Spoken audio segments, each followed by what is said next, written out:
Hello everyone, welcome to Apti Plus Academy for Civil Services. It's a video on daily news and editorial analysis, which I'll be covering from the Hindu and Indian Express. It's the most important news and editorial of the day that is relevant for both prelims and mains examination perspective of civil services will be discussed in this session. Let's get started with the news topic list. Today is 18th of October. The first important news, that is One Nation One Fertilizer scheme that was recently launched by the Prime Minister. Second, tokenization and online card fraud. This is from the text and context page of the Hindu. Third, global multidimensional poverty index has been recently released. Fourth, 90th General Assembly of Interpol. And the last is an editorial, today's weapon of choice, its expanding dimension. Apart from the news and editorial discussion, at the end of this video, there will be MCQ based questions.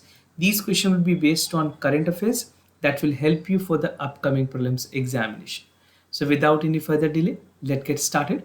And before I begin this session, those of you who are new to our channel, do not forget to subscribe Apti Plus Academy for Civil Services on YouTube. If you like this video, if you find this video informative and helpful, do press a like button.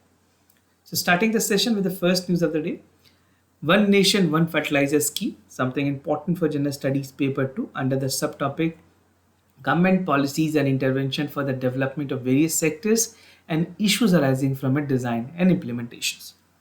So recently the Prime Minister has launched two important schemes, or you can say two important initiatives. The first was One Nation One Fertilizer scheme, and the other is 600 Kisan Samriddhi Kendra that was launched by the Prime Minister recently. Now all this initiative, basically these two initiatives, that is Kisan Samriddhi Kendra and One Nation One Fertilizer scheme, aims to modernize the agriculture sector and give impetus to the agriculture sector and the people concerned, the stakeholders working for the agriculture. Now, the Kisan Samriddhi Kendra would function and help the center for the farmers, and will also give a guiding factors. It will, the loopholes that were there existing will be overcome via this Kisan Samriddhi Kendras. Now, the One Nation One Fertilizer concept or the scheme, the One Nation One Fertilizer, the farmer is going to get rid of all kind of confusions and a better manure that is going to be available. The brand name is named, will be there as a Bharat. This is again important for the prelims and many other competitive examination. So single name hogi ab ek manure ki, that the government has decided the name will be Bharat, and there will be no other fertilizers that will be given, right? No, the new name, the same brand, same quality urea will be sold in the country, and the brand name is Bharat. Now, talking about the Kisan Samriddhi Kendra, Prime Minister announced the introduction of more than 600 PM Kisan Samriddhi Kendra in the Kisan Sammelan, which proved to be beneficial for the farmer, augmenting their overall productivity and even getting the right amount for the produce. Now, the Prime Minister said that the announcement aims to develop the fertilizer shops. Kisan Samriddhi Kendra would also prove to be a big step.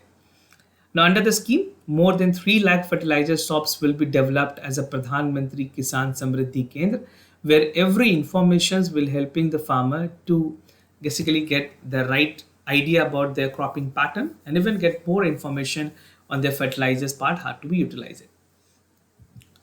Now, PM Kisan Samman Nidhi installment. This was also some of the most significant decision that was taken by the Prime Minister. So, जो पुरानी installment, basically at this time, the Prime Minister has released the amount of 16,000 crore rupees, और ये DBT mode के through, that is a direct benefit transfer के through, 12th installment जो है PM Kisan Samriddhi scheme की दी जा रही है. This is expected to benefit almost 10 crore farmers, right? Now, over 2 crores has already been transferred to farmers, helping them to manage their cost. Now, moving to the other news, tokenization and online card fraud, something important for General Studies paper 3, that is Indian economy, issues related to planning, mobilization, resource growth and development. So the Reserve Bank of India has mandated the tokenizations of credit card and debit card for all the online merchants and payment from 1st of October 2022. So this was a decision that was taken by RBI. And earlier, the card details for the online purchase were stored with the server of the merchant. And in order, if the customer wanted the details, if they don't want, it's the options was not there, right? The detail were there. So that is being saved on the merchant platform. Now, after tokenization methodology and the new version, this mandatory part has been removed. On September 21st, the RBI prohibited merchant from storing any kind of customer's data, credit card or debit card. And this services will be effect from 1st of January 2022 and mandated the adoption of card on file tokenization as an alternative, right? So finalization has already been done. If you have made any transaction, you must have get an options for the tokenizations. Now, what is tokenization? I think I've discussed this news previously also, but just to give you a brief about that, this referred to the replacement of actual card details. जो आपकी actual card details होती है, which include the card numbers, the expiry date, and even the CVV will not be required, right? Apart from this, उसके जगह पे आपको एक unique alternate code दी जाएगी that will be known as token. So this is all about the tokenization, which shall be unique for the combinations of card and token requester, that is the entity that accept the request, and customer who is actually making the payment, right? And this will be responding in the device. Earlier it was only available for the smartphone. Now it can be also accessed through iPad or any of the pads and laptops, right? So this process has been made friendly for all other version as well. Now, how it actually works, to give you an hypothetical idea, this is like what should be the card holder do under tokenization. First, you have to start a purchase on a merchant, right? What will happen? The merchant initiate the tokenization by asking your consent to tokenize your card. A consent will be required from your end. You have to give the consent, then only the merchant will be processing it. Once you give the consent, it send a tokenization request to the card network. The card network create a token as a proxy to the card number and send it back to the merchant. So as an OTP, you'll be receiving the token number. Once you approve the transaction with the CVV and OTP, these two need to be verified. First with the CVV, another with the OTP, that is a registered mobile number would be required to get the one-time password. Now the merchant save the token for subsequent transactions and for making the payment to the different merchant or the form of a different card tokenization can be done again. So this is how the entire procedures of tokenization will work in India. Now, why is tokenization necessary? Definitely, this is a need of the hour. The incorporation of tokenization will reduce the vulnerability of the sensitive data. जिस तरह से data को लेकर के खासा ध्यान रखा जा रहा है. I mean, privacy is very important for an online transaction. We have been seeing a lot of phishing cases that has been reported across the country. So, vulnerability of data, sensitive data, is again a concern. Even accessed by the e-commerce giant like Amazon, Myntra, Flipkart, and Big Basket, make sensitive card details to them, and even expiration date CVV are stored in the company's database, which is again a cause of concern for the RBI. Tokenization will reduce the case of digital fraud in India. We have seen a lot more fraud that is taking place because of the card details and even the CVV number and many other sort of expiry dates. Now, as per the RBI annual report in the financial year 20, there were a report of 2,677 cases of fraud via internet involving 129 crore rupees.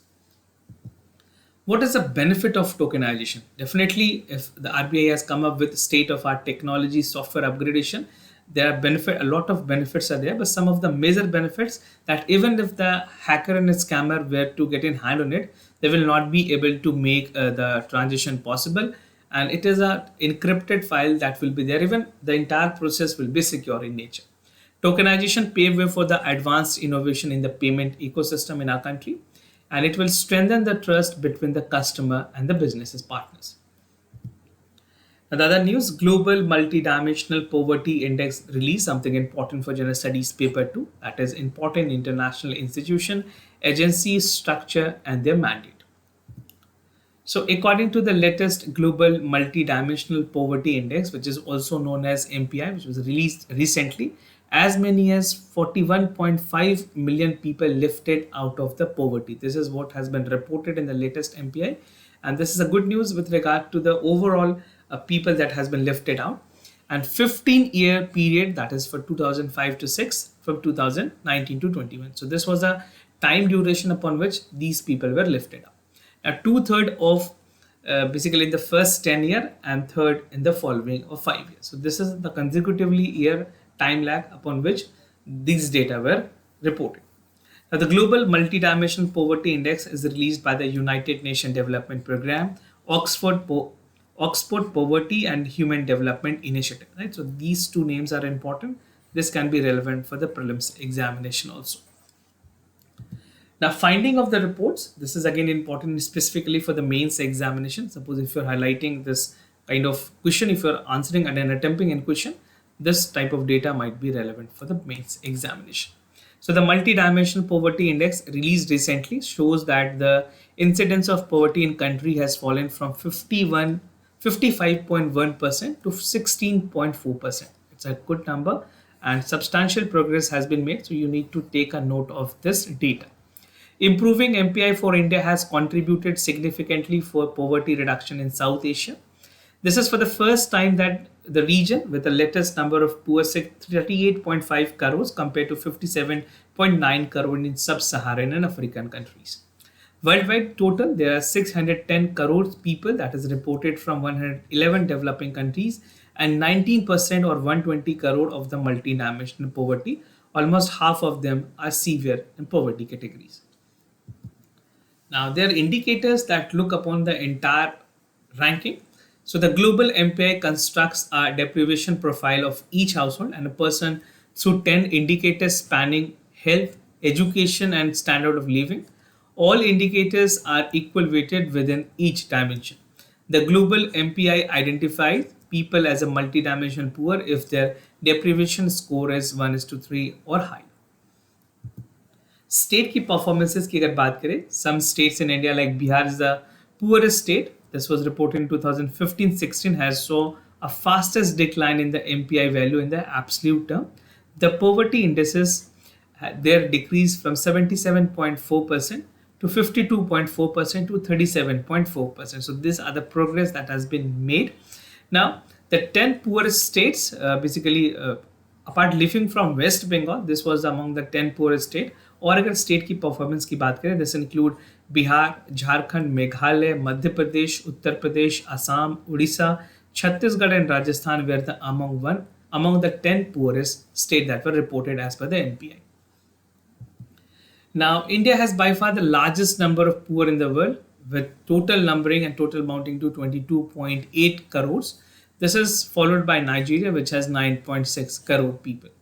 Now, 2/3 of this population lived in the household in which at least one person are deprived of food. This is a reality, this is a ground reality.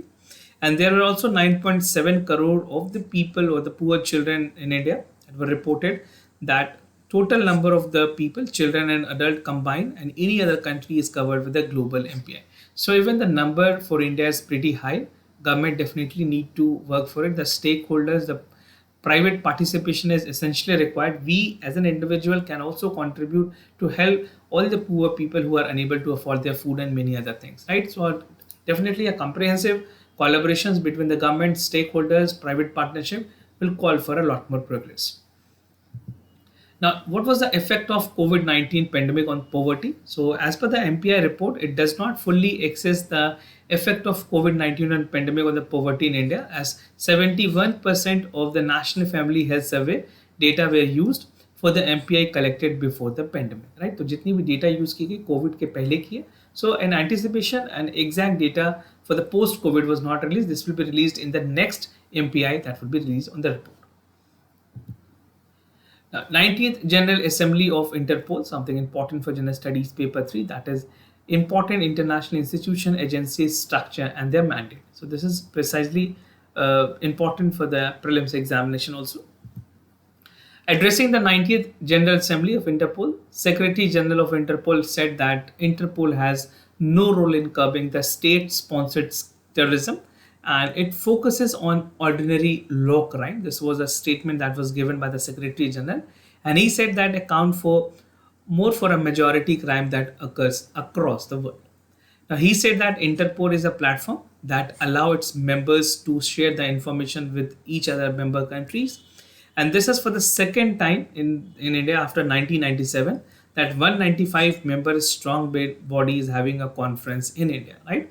So this is second time. This can again be important for the prelims and many other government examination. Now about Interpol. Interpol stands for International Criminal Police Organization. It's an intergovernmental organization that helps to conduct police forces from 194 member countries. Interpol was set up in 1923. The General Secretariat provide a range of expertise and service to the member countries. The headquarters is there in Lyon in France. What is the function of Interpol? How does it function and what are the major functions that it take care of?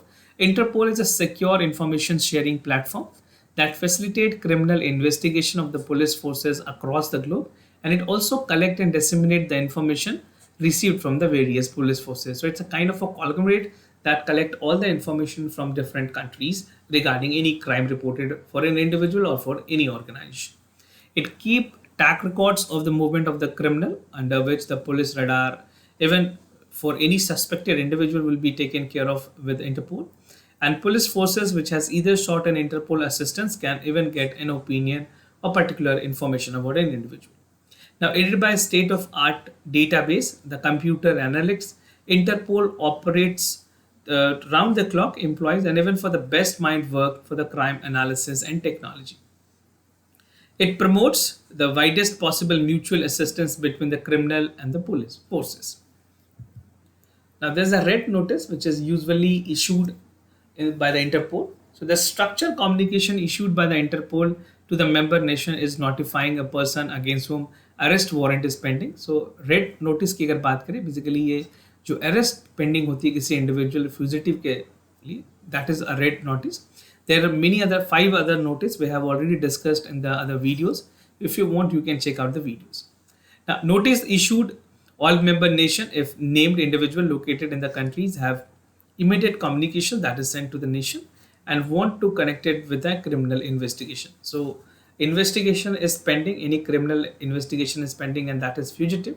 So, Interpol intercept them and even try to get into the country which whims the court of law for a country, like suppose if it is in from India, then they will be reverting and they will be they will be ensuring that that particular individual is returning back to India, right?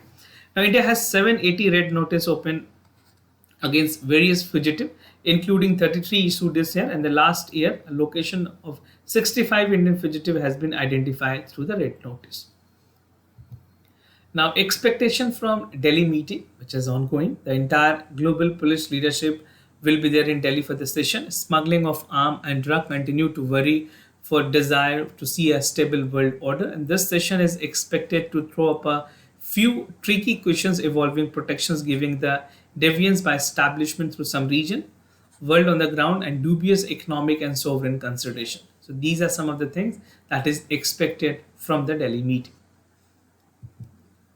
Now, moving to the editorial of the day, today's weapon of choice, its expanding dimension, something important for general studies paper 2, that is the effect of policies and politics for developed and developing countries. Now, talking about the details of this editorial, first the theme of this particular editorial, the theme is about the hybrid warfare and the cyber security. We'll be looking into important aspect of this editorial with 4 important subheads. The first is concerned over the hybrid warfare, gray zone operations, cyber threats, and conclusion. So as 21st century advances, a new danger of cyber threat is becoming a hydrated headed monster. Now, what is most unfortunate that it is not enough attention is being bestowed in all encompassing nature and the cyber threat. We have seen that the cyber threat for many other developed countries has been a cause of concern. Now, it's beginning to have a cascading effect in the question that is being raised on how it will fit on the belief and the need that is well regulated in the world order, where every country is refraining from doing any kind of, where the loss of the individual life is not there. So every country want to abstain from such activities. But the recent trend has been twisting towards cyber threat and other kind of war that is ongoing. Now, concern over the hybrid warfare in the wake of the Russian-Ukraine conflict, the world seems to awash. That is means awash means that is flooded with a paper on the artificial intelligence, which called for a military-driven innovation in the potential crisis of the hot zone, along with the stray references to the hybrid warfare. So this is again a concern in light of the recent Ukraine and Russia war. The lack of awareness is unfortunate at the time when states clearly lack the necessary resilience and face a variety of multi-vector threats. Gray zone operations की बात की गई है. What is gray zone? This is again important for the mains. So gray zone basically is a warfare that can be broadly defined as a exploitations of the operational area, जो operational area है उसकी exploitation की जा रही है between the peace and the war to change the status quo through the use of coercive action. Even you can take the example of eastern Ladakh region, basically जो India में है, जिस तरह से चाइना और ईस्टर्न लद्दाख रीजन में जो escalation हुई, this can be example of grey zone operations, right?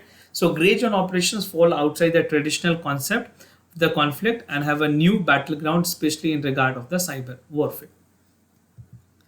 Now, talking about the cyber threat, these are some of the potent threats for both developed and developing countries. Cyber threats are not confined to mere one set of conflict, right? It's vary from length and breadth. It can be devastating when the prediction cannot be made, and such as that was seen in Ukraine, where no doubt of the cyber tool were extensively employed, extending well beyond other conflict that is varied in nature. The cyber threat is in all sense pervading, embracing many regions and operating in the different planes. Hence, dealing with the cyber threat call for versatility and imaginative thinking. You need to be cautious on this part, that if anything, any cyber threat is already there, a caution, a beforehand preparation is required to ensure that an individual is prepared to overcome the challenges. But again, the anticipation is very tough in this particular regard.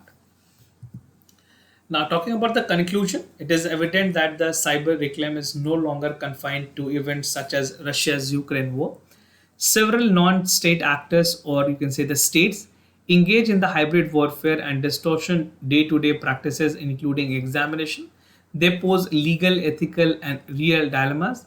Left unchecked, the world may have confront a new kind of while test before the state and find a common denominator for regulating the cyberspace and lay down proper rules and prevent the anarchy and chaos, right? So they need to have a proper strategy. The stakeholders, the state government, by state I mean the country, need to be there on a preparatory mode if something is taking place, and cyber reclaim and cyber security, and even for the warfare it is very important that preparation has to be done beforehand, and even the refraining of such activity should be there from our responsible member countries. This is how the conclusion can take place. Now, moving ahead with the MCQ questions of the day. Before I proceed, just to tell you the answers of yesterday questions. For first question, the correct option is C. For second question, also the correct option is C. Today's MCQ for practice, you have to tell us quadrilateral security dialogue. Consider the following statement. It's an important strategic dialogue between India, Japan, and Australia. It aims to ensure free, open, prosperous, and Indo-Pacific region. Which among the following is correct answer? You have to choose that. Second is about the Sambar Lake. It's geography and contemporary current affair type questions. It's the largest inland short lake in the world. It represents the depression in Aravalli range. So do check it out for the correct option. This type of question will definitely help you for the upcoming prelims examination. This was all about for the daily news and editorial analysis, followed by the MCQ questions. If you have any other concern, you can let me know. I'll be more than happy to assist you. For time being, I'm signing off. Thank you so much for watching this video.